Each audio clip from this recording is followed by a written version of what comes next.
presente a nuestros recursos, el recurso de esta tarde. Adelante, Lilian. Buenas tardes, gracias, Alfredo. Sí, como Alfredo mencionó, la próxima sesión va a ser Nicolás, de desarrollo. Es una persona que tiene bastante experiencia en las cuestiones de redes comunitarias, desarrollo rural.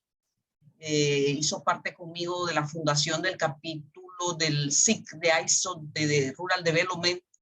Y hoy me complace pues en anunciar que nuestra speaker invitada del día de hoy es la licenciada, la ingeniera Lisania Pérez. Ella es de República Dominicana.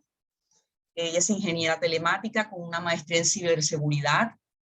Trabajó por muchos años en Indotel, que es el Instituto Dominicano de Telecomunicaciones. Una gran experiencia en ese aspecto. También ha sido docente de universitarios.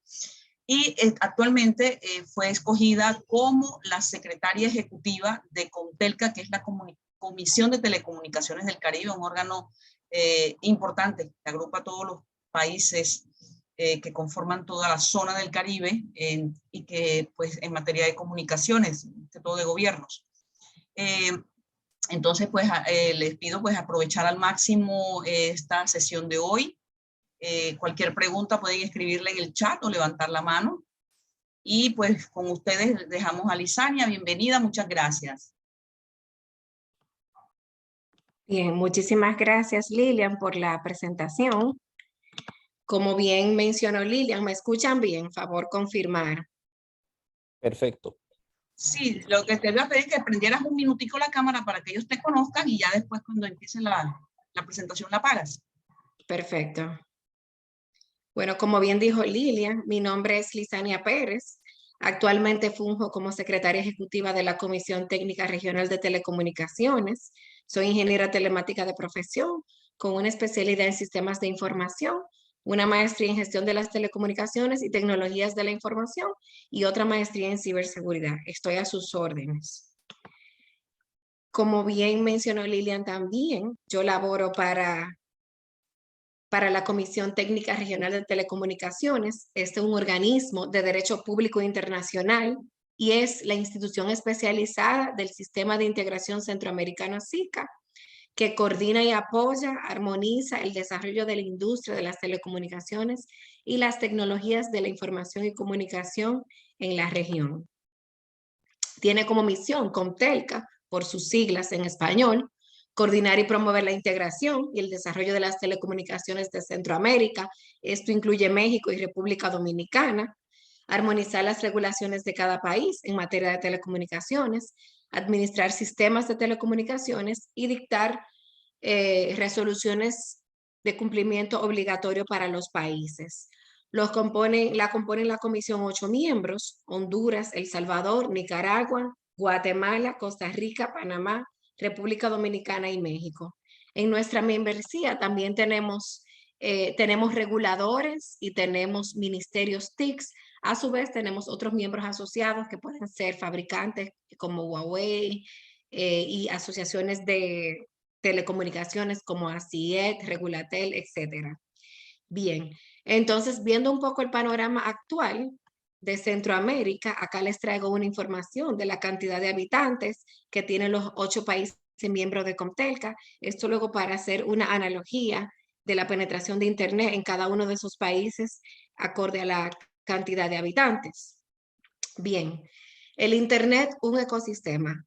La infraestructura de Internet incluye muchos asuntos, entre ellos casi todos técnicos que están relacionados con el funcionamiento del mismo, sin los cuales no existiría ni la Internet ni la World Wide Web. Tenemos la infraestructura de telecomunicaciones por la cual fluye todo el tráfico de Internet. Tenemos asuntos técnicos relacionados con los estándares web y técnicos, recursos críticos de Internet, como números de protocolos de Internet y sistemas de nombre de dominios, zonas raíz. Y a su vez, cuando hablamos de infraestructura, también hablamos de asuntos transversales en los que se encuentran la neutralidad de la red, la computación en la nube, el Internet de las cosas y la convergencia. El Internet lo compone, como bien dije anteriormente, un ecosistema. No podemos perder de vista a los usuarios. Ya hablamos de los estándares, de los nombres de dominio, de los servidores raíces, de las direcciones IP y los desarrollos de políticas públicas y regulatorias para el buen manejo del mismo. Acorde a la entidad que mencionemos más adelante, entonces cada entidad que maneja algún recurso que tiene que ver con el Internet. ¿No? Entonces, que un trabajo o una exposición o un texto escrito, ¿qué más conlleva, no? Perdón, continúo. Como le mencioné anteriormente, acorde a la entidad que nos refiramos, cada entidad tiene políticas públicas las cuales permiten el buen funcionamiento de la Internet. Este es un diagrama como de las capas que corresponde a la infraestructura de Internet. Tenemos una capa física donde tenemos todo lo físico, el cableado y todo lo demás. Una capa de transporte donde tenemos protocolos, TCP/IP, DNS, etcétera, y una capa de contenido y aplicaciones. El Internet utiliza la infraestructura de telecomunicaciones como el medio por el cual fluye el tráfico. Como yo le dije, en la parte física tenemos el cableado como los cables de cobre, fibra óptica, tenemos ondas electromagnéticas, tenemos enlaces inalámbricos y redes móviles. En muchos casos, las infraestructuras de telecomunicaciones, como las líneas telefónicas, conectividad móvil, la red eléctrica, cables submarinos o enlaces satelitales, estos se utilizan para trasladar los paquetes de Internet. Estos son medios de transmisión. Progresivamente se está empleando una infraestructura de telecomunicaciones innovadora para transportar datos, como es el cableado submarino de fibra óptica de banda ancha, redes móviles de quinta generación, y soluciones inalámbricas novedosas como los globos de Google, como le dicen, o los espacios blancos de televisión, así como también tecnologías que habilitan el mejor empleo del Internet de las cosas. Las tecnologías de conectividad de Internet más comúnmente utilizadas, tenemos tecnologías cableadas, dentro de ellas caben las líneas de suscripción digital, utilizando los cables de cobre para teléfonos existentes para transmitir datos y transmitir voz. También tenemos redes de televisión por cable y fibra óptica. A su vez, dentro de la infraestructura inalámbrica tenemos internet satelital, Wi-Fi, WiMAX y banda ancha móvil. La manera en que se regulan las telecomunicaciones tiene un impacto directo sobre la gobernanza de Internet. La infraestructura de telecomunicaciones se regula tanto a nivel nacional como internacional.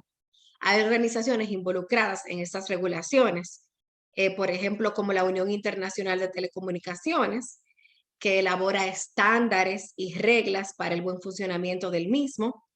A su vez, este organismo elaboró reglas para la coordinación entre los sistemas de telecomunicaciones nacionales, distribución del espectro radioeléctrico y la gestión del posicionamiento de satélites. A su vez, la Organización Mundial de Comercio ha cumplido un papel esencial en la liberación de los mercados de telecomunicaciones en todo el mundo. En las Américas, en nuestra región, tenemos la Comisión Interamericana de Telecomunicaciones.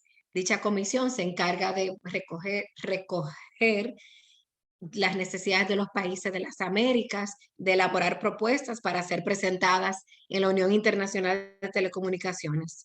A su vez, el organismo en el cual estoy dirigiendo en este momento, que es la Comisión Técnica Regional de Telecomunicaciones, también se encarga de hacer estudios acorde a las tendencias tecnológicas para también elevar propuestas a otros organismos internacionales. Como bien dije anteriormente, el Internet es un ecosistema y lo componen varios elementos. Tenemos los usuarios, infraestructura, de lo que estamos hablando hoy, carriers, Internet Service Providers y proveedores de contenido. En Centroamérica tenemos una población de 46 millones de personas. Estos son datos de los 8 países miembros de la comisión que estamos presidiendo actualmente.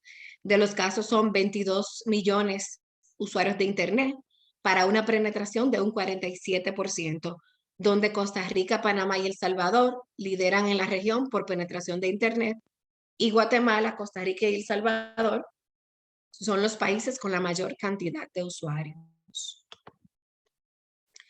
A su vez, se han hecho estudios sobre la penetración de los smartphones o teléfonos inteligentes, sobre el total de conexiones móviles, y para el 2017 se tenía un 59%, para el 2020 elevándose a un 69%, y luego más adelante vamos a ver si ya los datos están disponibles para traerle los datos al 2022. Esto es la distribución por países de la penetración de smartphone, el total de conexión de líneas móviles. Bien, no sé si se ve bien la imagen, pero aquí le traemos una imagen sobre los cables submarinos que pasan o aterrizan por los países miembros de Comtelca, como dijimos, México, Honduras, Nicaragua, El Salvador, Costa Rica, Panamá y República Dominicana. Aquí tenemos el ARCOS, el CFX Express Route, el Maya, el FibraLink, OffNet, el Terrestrial Fiber Partners y el Branching Unit. Toda esta presentación, para que la puedan analizar más a fondo, como bien dijo el compañero Alfredo y la compañera Lilia, va a estar disponible en los distintos medios de distribución. Así la pueden ver más detenidamente. A su vez, en la región tenemos varios puntos de intercambio de tráfico, los cuales facilitan que el tráfico local se quede local, ahorra costos, que se supone que estos costos deben reflejarse en las tarifas de los usuarios.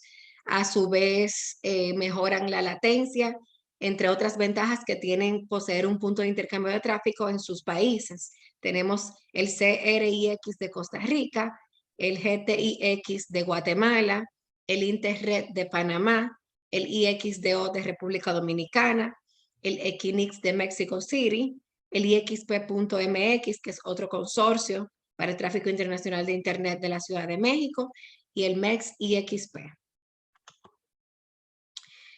También le trajimos el dato del índice de desarrollo de banda ancha en Centroamérica, incluyendo la República Dominicana y México, el cual es de un 4.7. Estos son datos obtenidos del Banco Interamericano de Desarrollo, y las variables para calcularlo tuvieron en cuenta políticas públicas y visión estratégica, regulación estratégica, infraestructuras, aplicación y capacitación.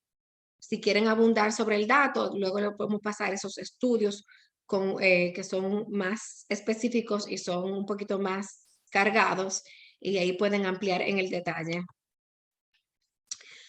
Como bien le mencioné anteriormente, hay muchas entidades encargadas de velar por el buen funcionamiento del Internet.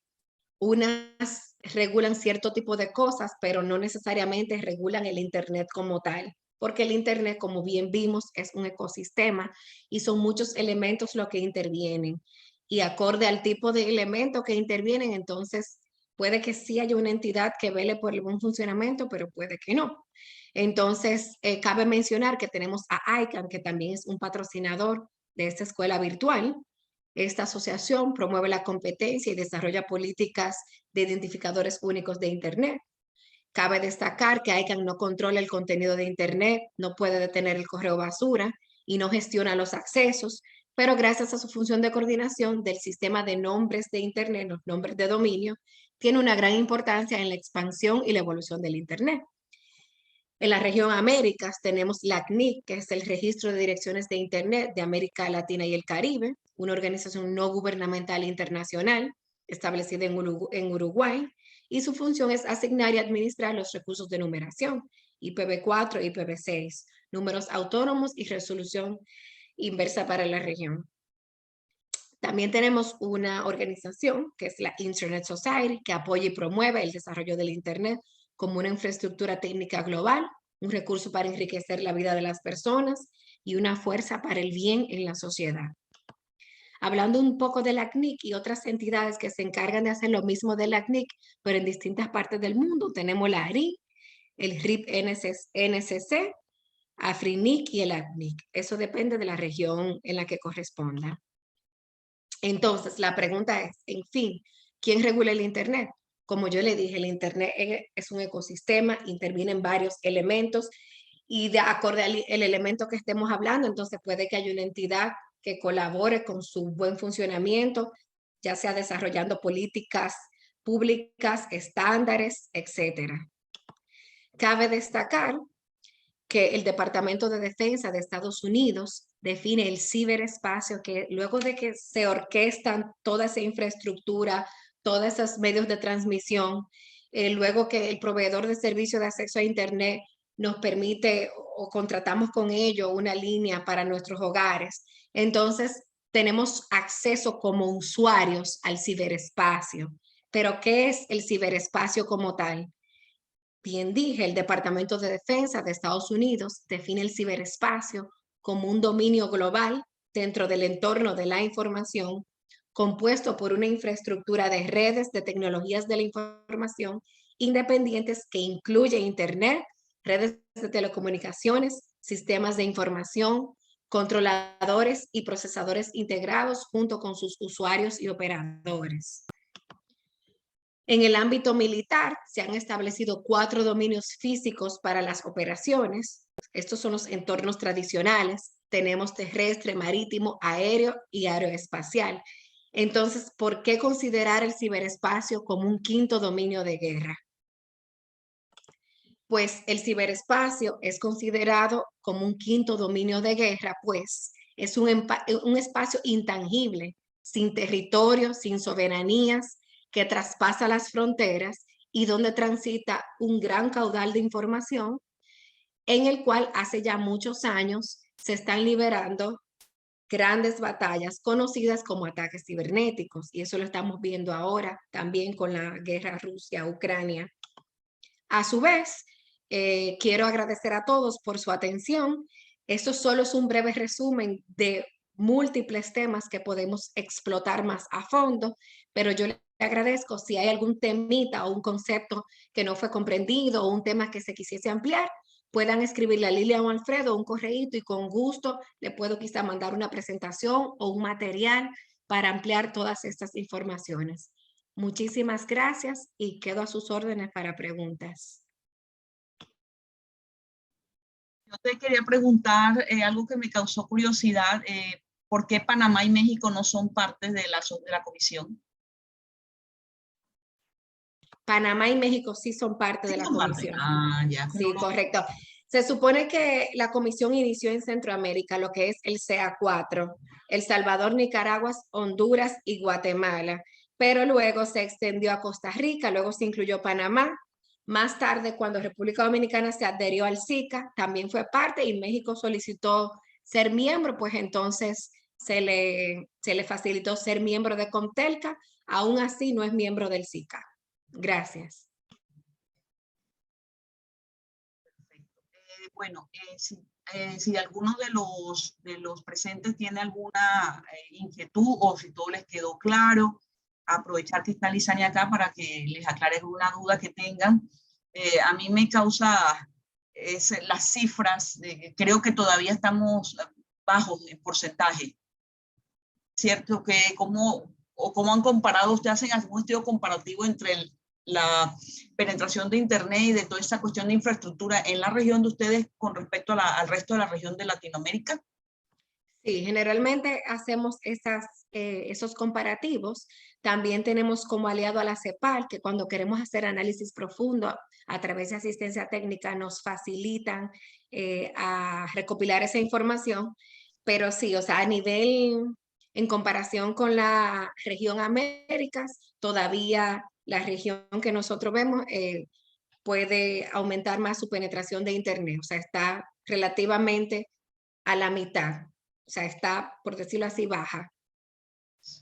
Sí, está. Pero considerando que las economías no son similares, entonces la asequibilidad del Internet es un factor que influye bastante para que los usuarios puedan tener Internet fijo o móvil, ya sea en sus hogares o en sus dispositivos.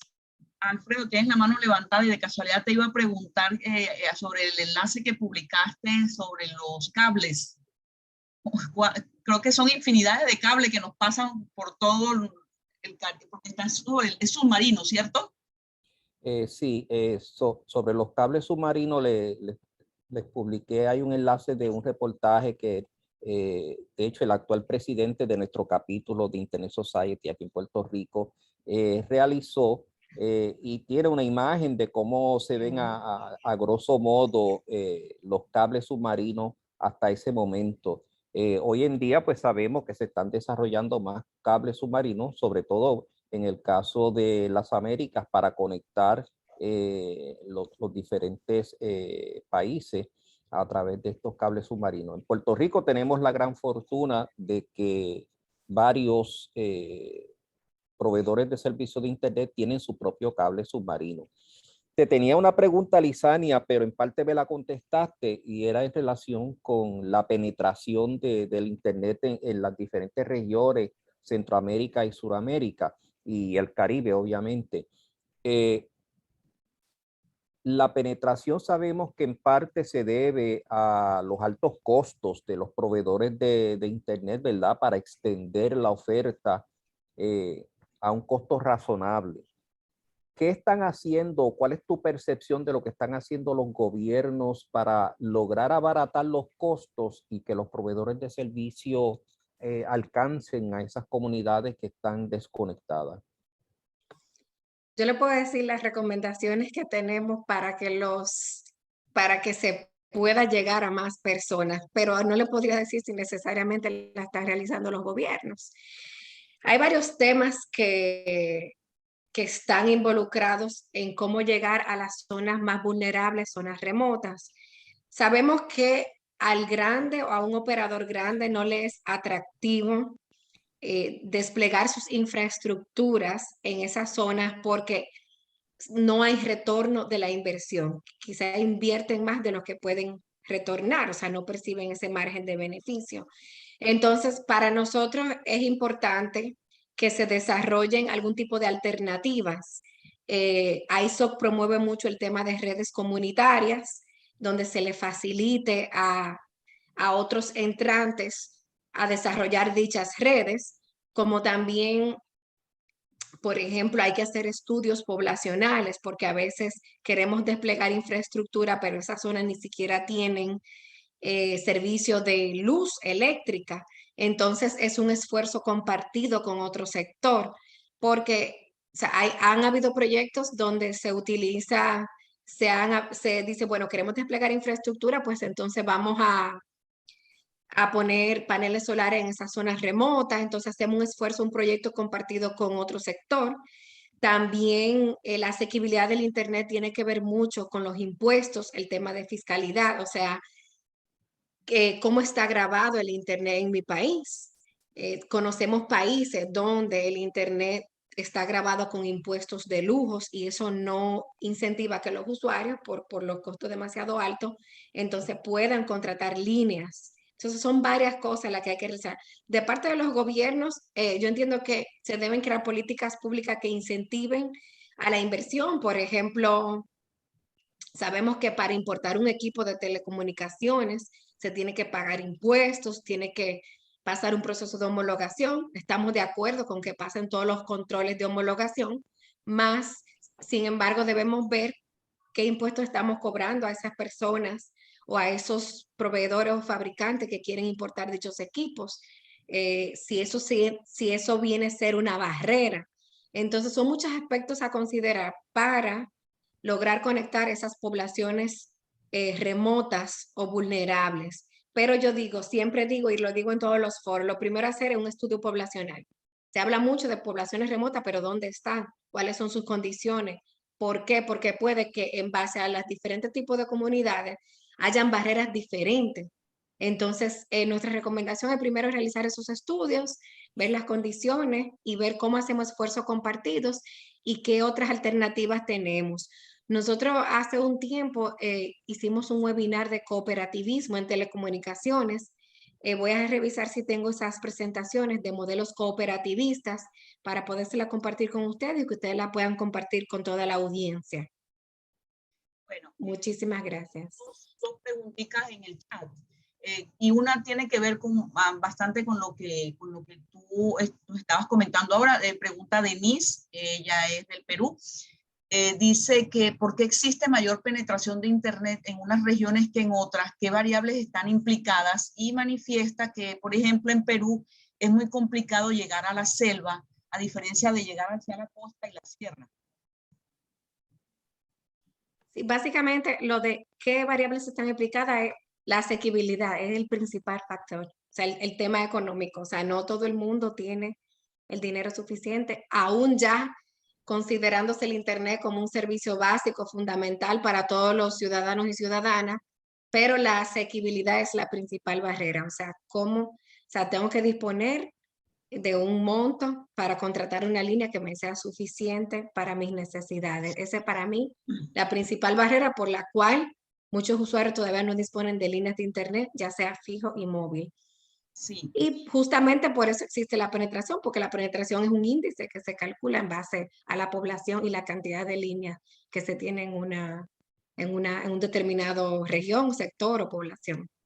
Sí, sí, ahí te complemento, yo trabajo con el Ministerio de las TIC, de mi trabajo, y varias veces se han declarado desiertas las licitaciones sobre el Internet de bajo costo, porque el deseo era conectar el mayor número de personas, pero no se presentan los operadores porque no les resulta rentable llegar a unas regiones tan alejadas donde la fibra óptica no está tan cerca, donde tienen que de pronto poner los satelitales, etcétera, y cobrar unas tarifas absolutamente bajas para que la gente pueda conectarse, sobre todo los estratos 1 y 2. Ya el año pasado, antepasado con la pandemia, que se inyectaron más recursos, sí se logró. Ahorita mismo hay muchas poblaciones que están conectadas, que son beneficiados de acuerdo a un programa que hay acá que se llama el CISBEN, que es donde están todas las familias pobres de Colombia, y eso está por fases, y más los estratos sociales. Entonces ya eso fue una gran ventaja, pero se logró por la declaratoria de emergencia económica, donde el gobierno tuvo que sacar de su bolsillo para subsidiar eso. Hay otra pregunta también muy interesante que dice, nos pregunta Cristian, ¿en algún momento se ha propuesto realizar un tratado internacional sobre la regulación del ciberespacio, y de ser así, ¿cuál fue el motivo que fallara? En este caso se tiene, por ejemplo, el convenio de Budapest de ciberdelincuencia, pero más que preventivo sería reactivo, porque si ocurre un delito cibernético que traspasa las fronteras, si tu país es signatario del convenio de Budapest, entonces tú tienes acceso a un sinnúmero de entidades como la Interpol, la Europol, para que te asista en investigar ese delito cibernético. Más, yo entiendo que es una parte ya reactiva. Preventiva sí han habido un montón de foros, pero yo lo que entiendo es que todavía no se ha llegado a la conclusión de cómo podemos regular el ciberespacio, o si es necesario regular el ciberespacio, porque cuando se habla de regular el ciberespacio, entran muchos factores. O sea, tú puedes decir, bueno, yo como país voy a restringir, como ha pasado en otros países, el WhatsApp, pero muchos van a decir, no, el Internet debe ser neutral, yo te contrato una línea y tú tienes que dejarme todo abierto. Entonces, al final no hay acuerdo entre países sobre regular o no el ciberespacio, ya la parte usuario, o sea, lo que hago en Internet, más sí se han enfocado bastante en el buen uso. O sea, si haces un mal uso, sabes que puedes incurrir en un proceso legal, y sí hay un convenio internacional para tratar esos procesos legales, que es el convenio de Budapest. El convenio de Budapest también te ayuda al país signatario a elaborar tu ley de crímenes y delitos de alta tecnología. Te ofrece un esqueleto, todos los elementos que debes tener en cuenta para redactar tu ley, y como dije, tienes acceso a un sinnúmero de entidades que pueden colaborar en perseguir dicho cibercrimen. Pero a nivel preventivo, o sea, ha sido bastante difícil. No es que han habido discusiones, más yo entiendo que no ha habido como una iniciativa puntual. O sea, no hay que fallar a ninguna iniciativa, es que yo entiendo que todavía se está viendo qué podemos hacer, pero manteniendo el Internet libre y abierto, que es como parte de los principios que se han discutido, porque Vint Cerf, que es el padre de la Internet, dice, el Internet ha llegado donde está por ser libre y abierto. Entonces, hay muchos temas ahí en cuestión, eso no es tan sencillo, pero se siguen las discusiones. Gracias. Sí, por eso yo apuntaba en el chat de que el ciberespacio es el más peligroso, porque es intangible. Correctamente. Es intangible. Correctamente. Y de pronto es tan amplio que te salen cosas de repente imposibles de prever. Como tú dices, preventivo es muy complicado. Entonces ahí vemos ahorita lo que está pasando con Rusia, de que se están restringiendo ciertas aplicaciones, sobre todo las de Meta. Veíamos influencers llorando a moco tendido porque perdían cuenta, se cierra Instagram, pierden cuentas de 2 millones, 3 millones de seguidores, que son sus, donde monetizan. Entonces pienso que detrás de todo eso, yo creo que para pagar todas esas aplicaciones debe haber algo, una infraestructura debajo que permita hacer eso. O es simplemente, ¿cómo pueden ellos restringir eso, técnicamente hablando? Perdón, Lilian, me perdí un poco. O sea, me hablas que restringieron el acceso a las cuentas bancarias. No, a las cuentas de Instagram. O sea, Perdón. Rusia quita el acceso a Facebook, a Instagram. Eso ha ocasionado un colapso económico porque muchos se ganan la vida por ahí. Entonces, es para uno que de pronto no tiene tanto conocimiento, ¿cómo pueden cortar ese acceso de Instagram? Me imagino que es algo de infraestructura. Eso tiene que ser orquestado con el proveedor de servicios de acceso a Internet. O sea, ese esfuerzo, o sea, lo hace el país en coordinación con el que te provee el servicio de acceso. Entonces, ellos a través de mecanismos, entonces pueden restringirte cierto tipo de aplicación. Incluso antes, cuando surgió WhatsApp, a través de Quality of Service, bajaban la calidad de las llamadas porque era un servicio que competía con su telefonía tradicional. Entonces, sí lo pueden hacer, pero deben hacerlo a través del que te provee el servicio. Entonces, Con las cuentas bancarias o sea, al final no es legal ni ilegal porque sea es opción del país. O sea, ¿cómo tú defiendes de que sí, de que eso es ilegal, que no se puede hacer? El país decidió, pues bueno, tratemos de que nuestro país se mantenga en el Internet tal como, ¿verdad? Libre y abierto, y que si contratamos una línea, pues nos ofrezcan todo tipo de la gama, tanto de servicios over the top y las aplicaciones necesarias que necesitemos, y no nos restrinjan ni contenido ni aplicaciones. Okay, adelante. Sí, Lisania, regresando a un comentario que hizo Lilian hace un ratito, ¿cuál ha sido tu percepción sobre si ha habido aumento en la penetración de los servicios de Internet antes y ahora que estamos en esta pandemia, que estamos tratando de salir de ella? ¿Y qué rol han jugado, de nuevo, de acuerdo con tu percepción o estudios realizados, los proveedores de servicios para ayudar a minimizar o amortiguar la falta de comunicaciones entre las diferentes comunidades y países? Porque estuvimos aislados en términos físicos durante esta pandemia. Gracias. Gracias, Alfredo, por tu pregunta. Sí, evidentemente la penetración ha aumentado, eso es indiscutible. Sí han habido nuevas ofertas por parte de los proveedores de servicio de acceso a Internet. Por ejemplo, te dicen, bueno, por este monto yo te voy a dar un servicio, o sea, unos cuantos gigas, pero no te voy a cobrar, por ejemplo, por la mensajería, por la navegación en ciertas redes. Entonces, han habido ya cambios de oferta que facilitan al usuario a que por el plan contratado hay cosas que no le cuentan en el plan. Eso es lo que más yo he visto que ha sucedido. Eso también es un tema favorable, y por otro lado, los que son expertos en competencia te va a decir que no es favorable porque eso puede lesionar un poco la competencia. O sea, por ejemplo, si yo te doy WhatsApp gratis, entonces, ¿qué pasa si yo bajo online o Telegram o cualquier otra aplicación de mensajería? Entonces, en esa sí me vas a cobrar. Entonces, ahí puedes entrar un conflicto entre ambos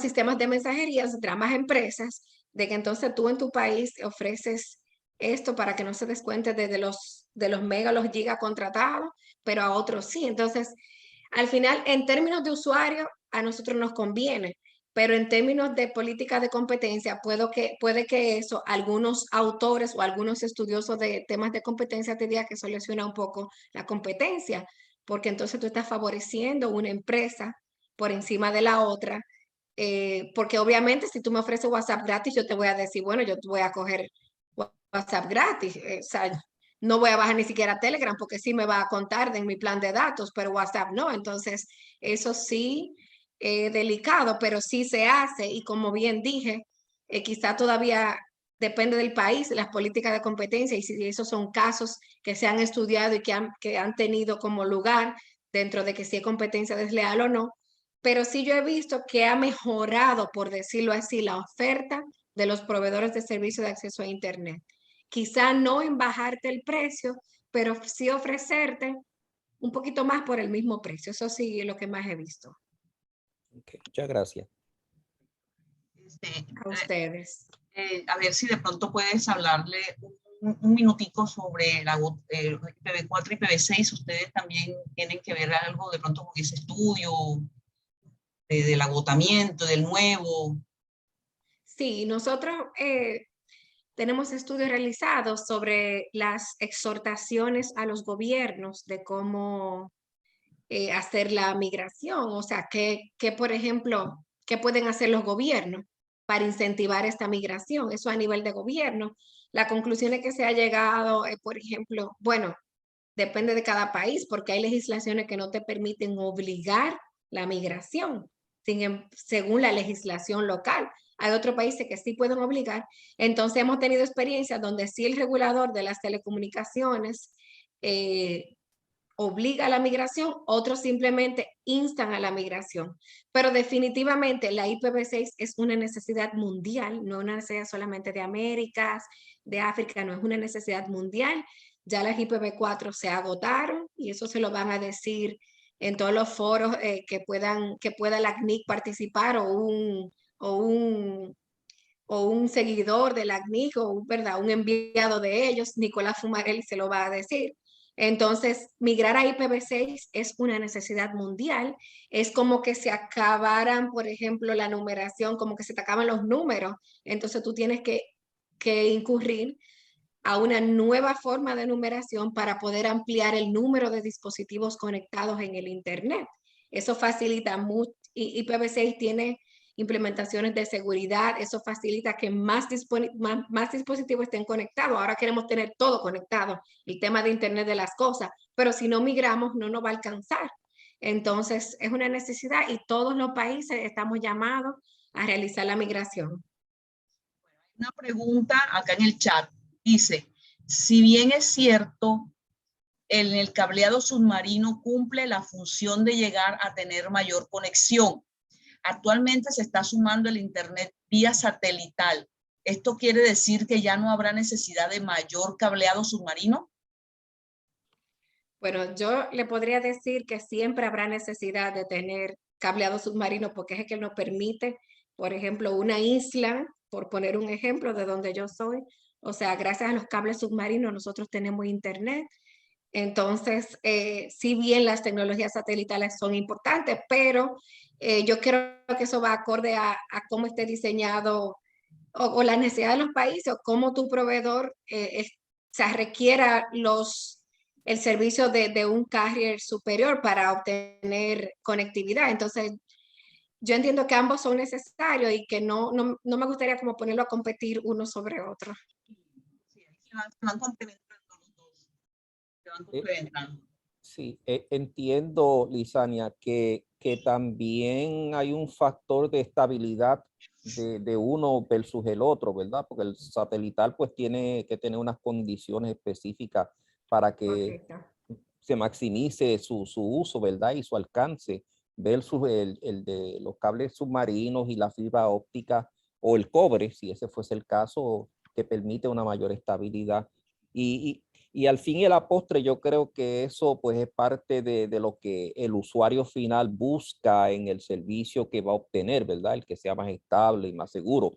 En el caso de Puerto Rico, luego de los huracanes Irma y María y de los temblores que tuvimos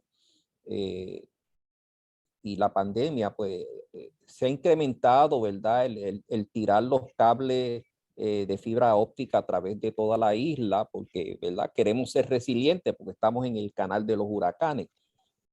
Así que, abundando un poquito más sobre lo que has mencionado, esos factores que yo he mencionado, ¿están influyendo en alguno de estos países para que aumente la penetración, aparte de lo económico y las comunidades, verdad, que están aisladas debajo de economía limitada? ¿Eso está influyendo? De cara al usuario, a veces es un poco transparente al usuario, porque eso ya entra más en el tema de proveedores de servicio, o sea, cómo ellos tengan contratados sus servicios para, con qué carrier ellos tengan sus servicios para proveer el internet al usuario final.